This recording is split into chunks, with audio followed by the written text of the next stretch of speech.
Guys, and welcome to my channel. So this is part 2 of my ectopic pregnancy sent me to the ER, and I'll be basically taking you guys through just what the doctor said. Is an ectopic pregnancy preventable? Is it not? And how does that work? How it affected me emotionally? Yeah, and stuff like that. So if you are keen, if you are interested, please stay watching. If you have no idea what I'm talking about, please head over to my previous video, and that's where I talk about this.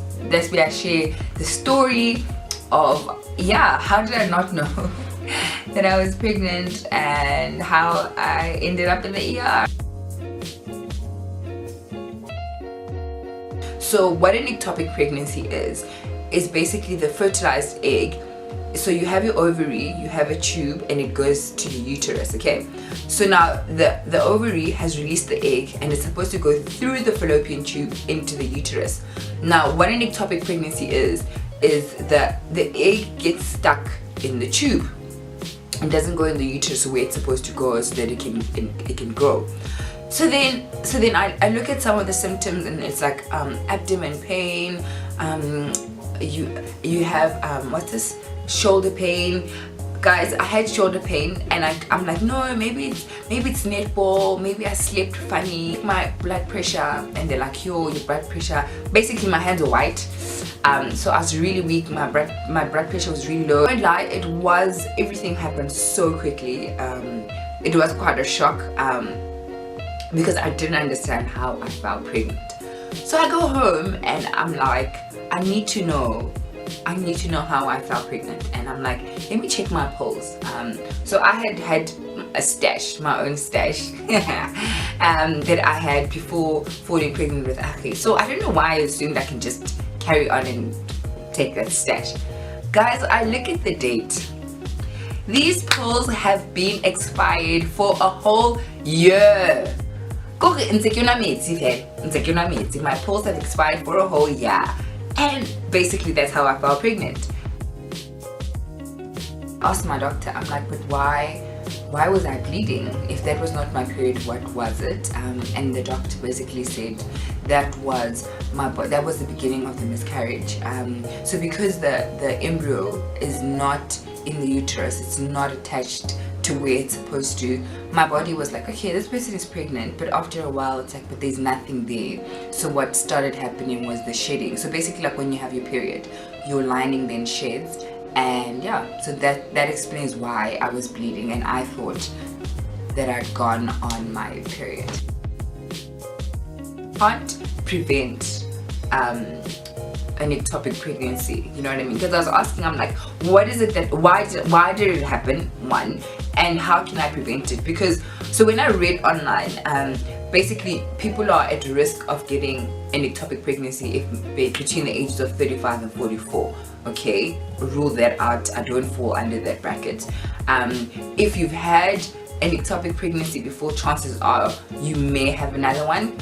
Rule that out, because obviously this was my first one. Anyway, so then I'm like, okay, and then sometimes they say it could be a problem with either the tube, or it could be a problem with the egg.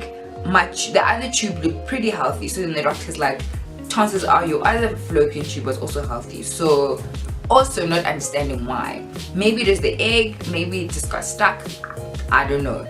And then so I think it was okay. Then I think I dealt with that, and I'm like, okay, fine, I don't know why it happened. There's no point in stressing over it.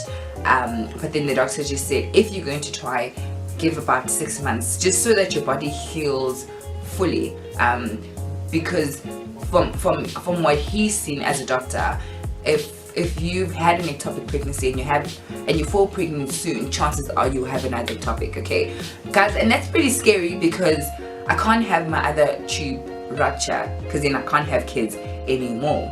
Okay, cool. Now that's the physical stuff. Now it actually sunk in that I've actually had a miscarriage. For some reason I never thought an ectopic was, I don't know why, it just never registered. And I asked the doctor how far along we were, and it turns out we were 6 weeks. And I won't lie, obviously I think I did get quite sad. and I'm doing this video because I feel like to some extent I've dealt with the emotions of the miscarriage. And I think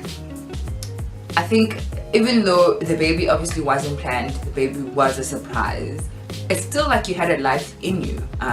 You had a life growing in you that could have been Aki's little sister, Aki's little brother, that was, do you know what I mean? So when you start thinking about it like that, it kind of does make me sad, and which is also another reason why I haven't actually felt like posting anything and recording anything, because I just needed to deal with all these emotions. And yeah, to some extent you feel guilty for being sad about this baby, because it's not like you planned, you know what I mean, you planned the baby. So it was even also dealing with that. And yeah, but I mean, with a great support system, great family, friends, friends from church, guys, people bought meals. I'm pretty sure if I do die, there will be people looking after Aki. Ectopic pregnancy is what has kept me from you guys. Yeah, if there is somebody out there who has experienced it and has gone through a miscarriage, you're not alone. And I think it helps to talk about it, or for me, it really helped talk about it. And I didn't realize after sharing, when people asked me what's wrong, guys, so many women have actually gone through ectopic pregnancies. And I think the one thing that this experience has taught me is that listen to your body, guys. Listen to your body. Do you know, even when I was on the floor, I was still like to David, no, you don't need to call the ambulance, maybe I'll be fine. Like why? Do you know what I mean? Trying to be the strong person. You don't have to be. Yeah, so thank you guys so much for watching. If you like, you know what to do. Hit the subscribe button. Yeah, so that you can just get notifications on when I upload. I'm definitely going to be uploading more because I am back to normal. But thank you so much for the love. Thank you so much for taking the time to actually watch me ramble.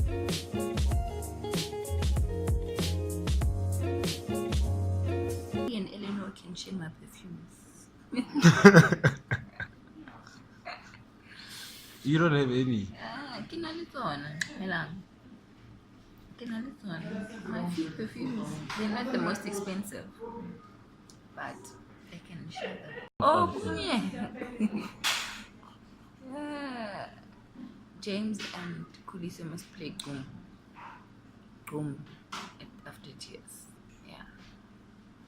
Yeah, that's my last wishes. Thank you very much, ladies and gentlemen. This is Pesky Kubedi out. Any last words? Please subscribe to my channel.